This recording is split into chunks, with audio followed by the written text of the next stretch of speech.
Eles não sabem que o sonho é uma constante da vida, tão concreta e definida como outra coisa qualquer, como esta pedra cinzenta em que me sento e descanso, como este ribeiro manso em serenos sobressaltos.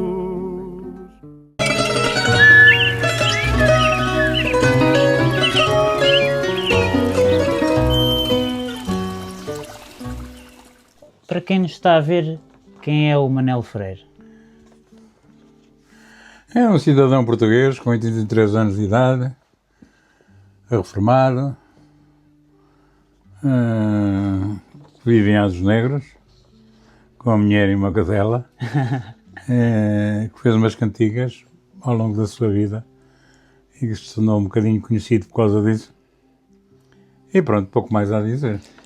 Quando você era jovem e viveu a experiência de Coimbra, num tempo tão conturbado naquela altura no país, de que forma essa fase moldou a sua consciência política e a pessoa que é hoje? Mudou muito. Começou um bocadinho antes de Coimbra, nos últimos anos do liceu. Comecei a tomar, aliás, mais cedo ainda, na campanha de Humberto Delgado. Eu tinha 16 anos na altura, mas participei na campanha, fazendo aquilo que um tipo de 16 anos pode fazer, escrevendo nas paredes, metendo papéis debaixo das portas e tal. Portanto, foi aí que eu comecei a tomar uma consciência cívica e mais política sobre o mundo que me rodeava. E depois Coimbra realmente foi muito importante.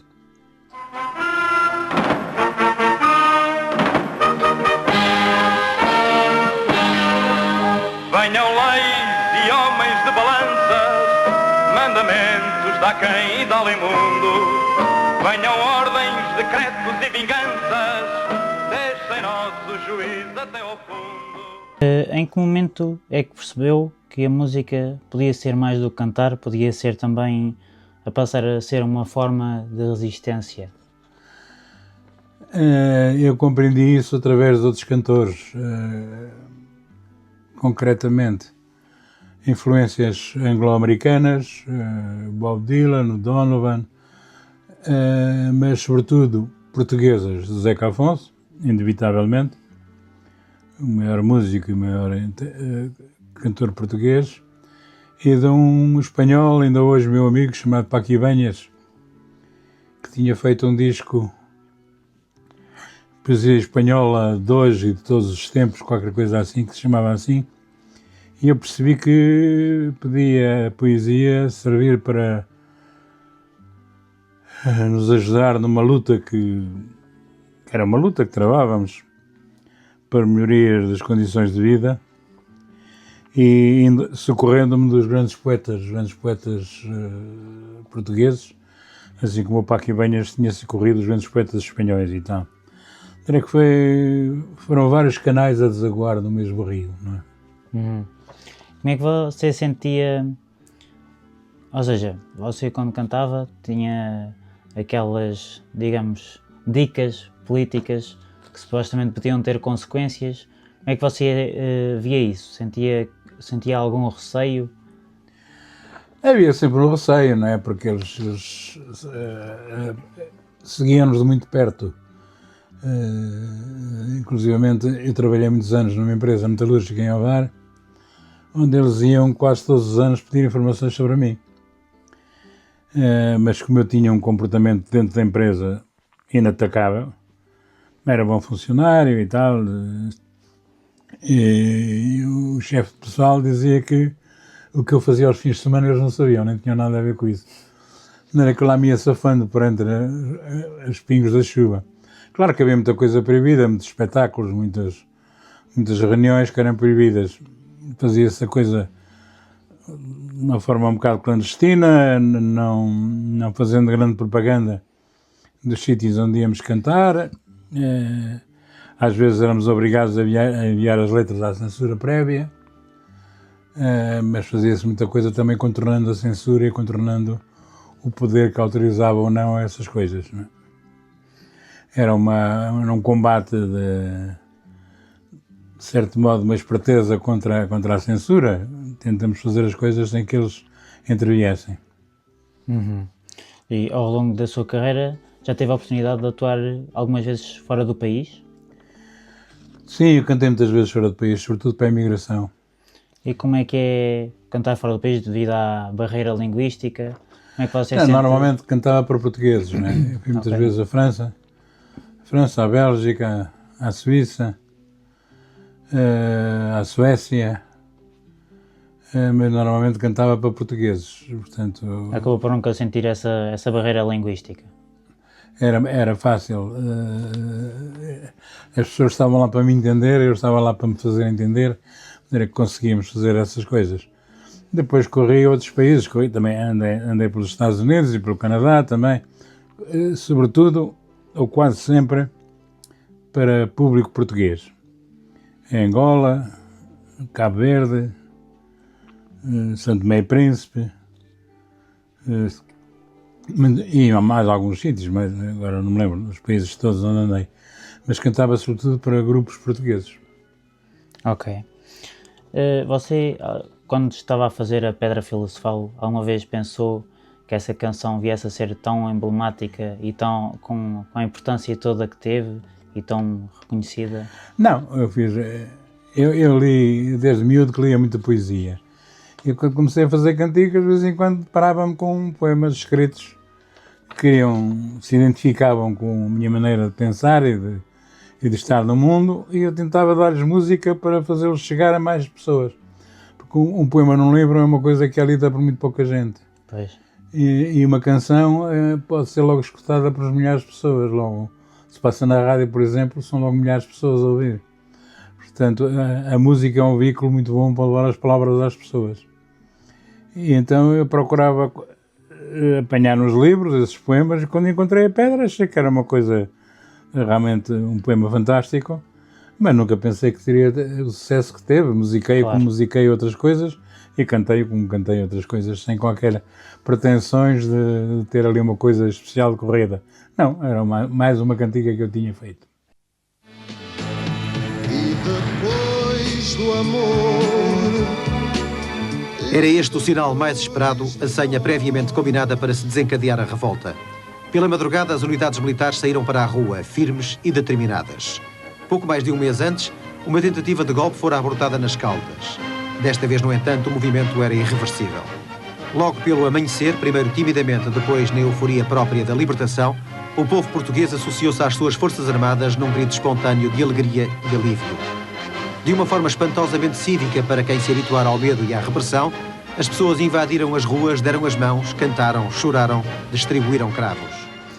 Como é que você viveu o 25 de Abril? Vivi-o com uma grande excitação. Eu trabalhava nessa empresa metalúrgica e vivia a 30 metros ou 40 metros da minha secretária. Se fosse em linha reta, não podia ir em linha reta porque tinha umas paredes. Mas da minha secretária à minha cama de casa eram para aí 40 metros. Eu estava em casa a dormir, fui acordado por um telefonema, não sei de quem, já não me lembro, a dizer-me para ouvir a rádio porque tinha acontecido qualquer coisa em Lisboa.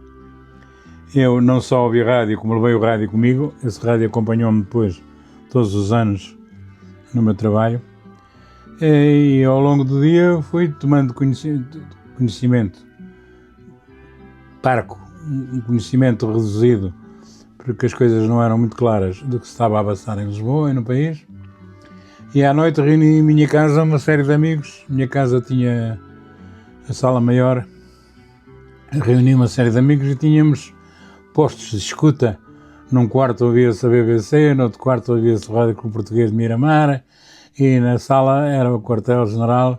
Trocávamos as impressões e as ideias com que ficávamos de ouvir na rádio, até termos a certeza de que é que tinha sido um golpe realmente como foi, porque durante muito tempo temia-se que tivesse sido até um golpe de direita, mas felizmente não foi. Você acha que hoje em dia valorizam o 25 de Abril? É sempre valorizado, embora eu penso que... Pelos mais jovens?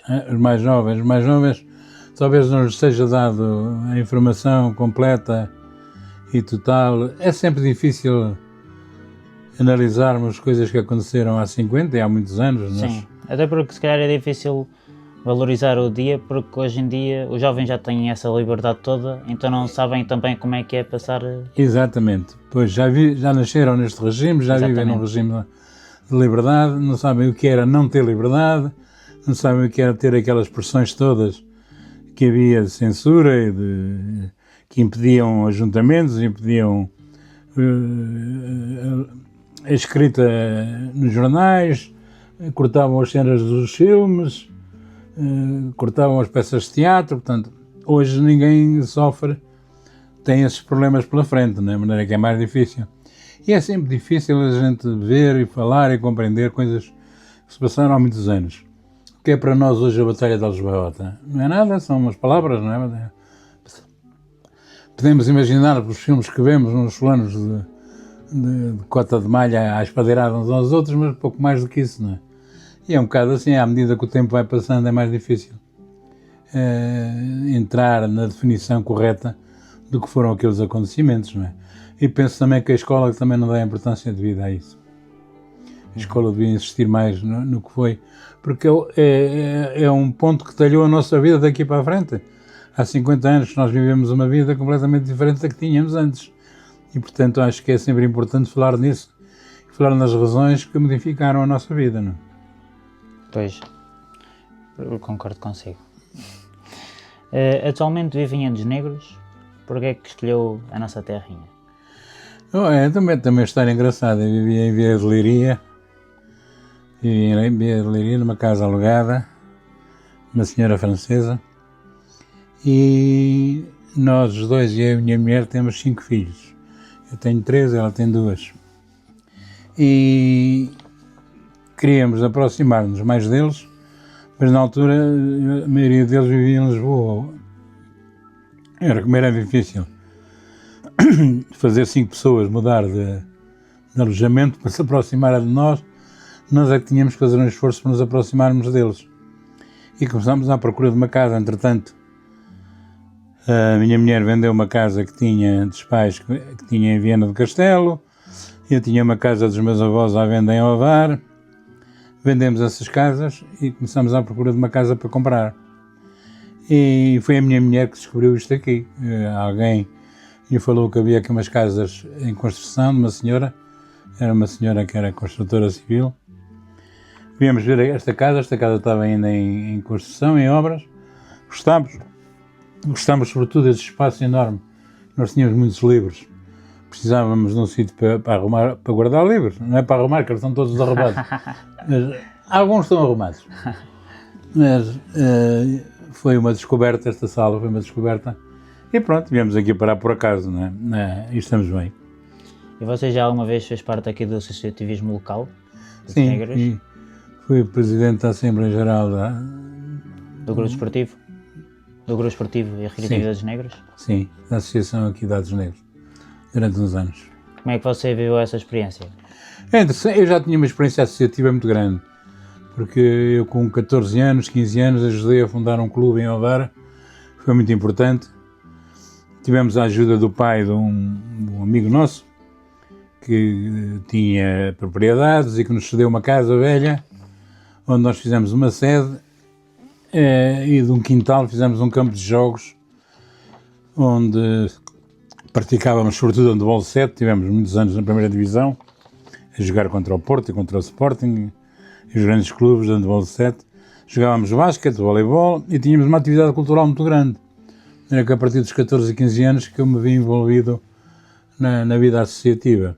Depois mais tarde, já muito mais tarde, ajudei a fundar uma cooperativa cultural em Ovar também, um jornal, tínhamos um jornal, um quinzenário, que também deu o que falar, de maneira que não foi uma novidade estar noutra associação. As associações, por princípio, são todas diferentes e todas iguais, não é? De maneira que foi uma experiência interessante e gostei, cá está. pela minha pesquisa, não sei se está certo ou não, mas você agora já me diz, vi que você também teve uma ligação com a Sociedade Portuguesa de Autores. Sim, a certa altura eu trabalhava em Vieira de Leiria, numa empresa de limas muito conhecida, Tomé Feiteira, e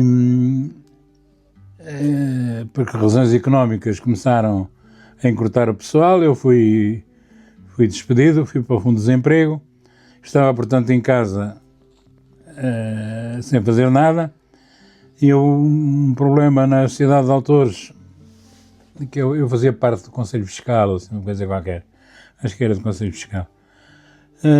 Um dia, uma vez por mês, e houve uma crise grande, pronto, houve eleições, quem lá estava há muitos anos, apresentámos uma lista contra quem lá estava, ganhámos, e eu fui eleito presidente da Sociedade Portuguesa de Autores, onde estive 2 mandatos e pouco, até que tive um problema de saúde grave, tive um infarto. Aquilo foi uma experiência bastante violenta, porque eu fumava muito na altura.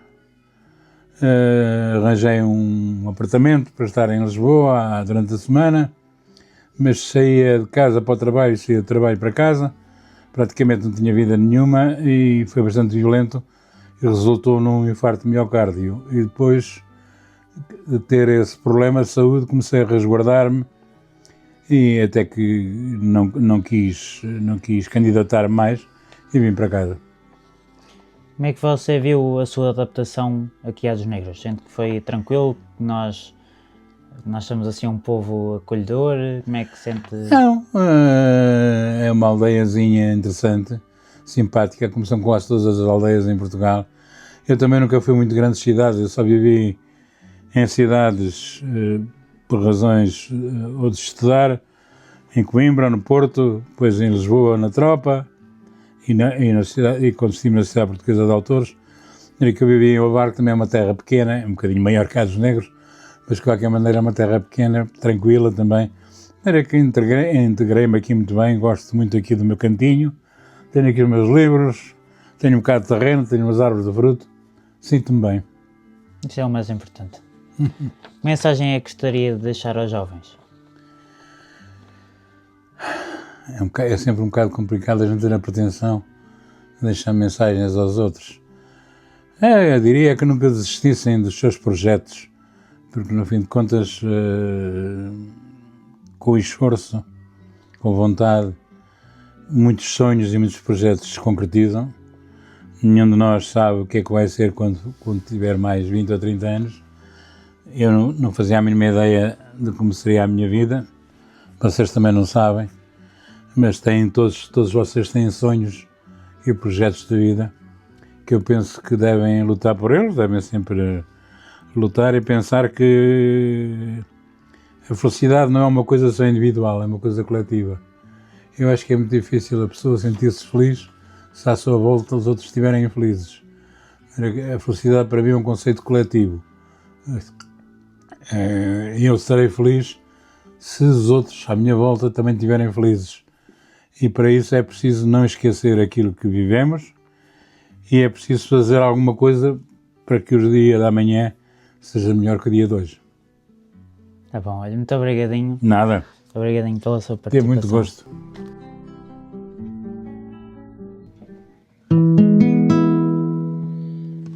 Eles não sabem que o sonho é uma constante da vida, tão concreta e definida como outra coisa qualquer, como esta pedra cinzenta em que me sento e descanso, como este ribeiro manso em serenos sobressaltos, como estes pinheiros altos que em verde ouro se agitam como estas aves que gritam em bebedeiras de azul. Eles não sabem que o sonho é vinho, é espuma, é fermento, bichinho álacre e sedento, de focinho pontiagudo, num perpétuo movimento.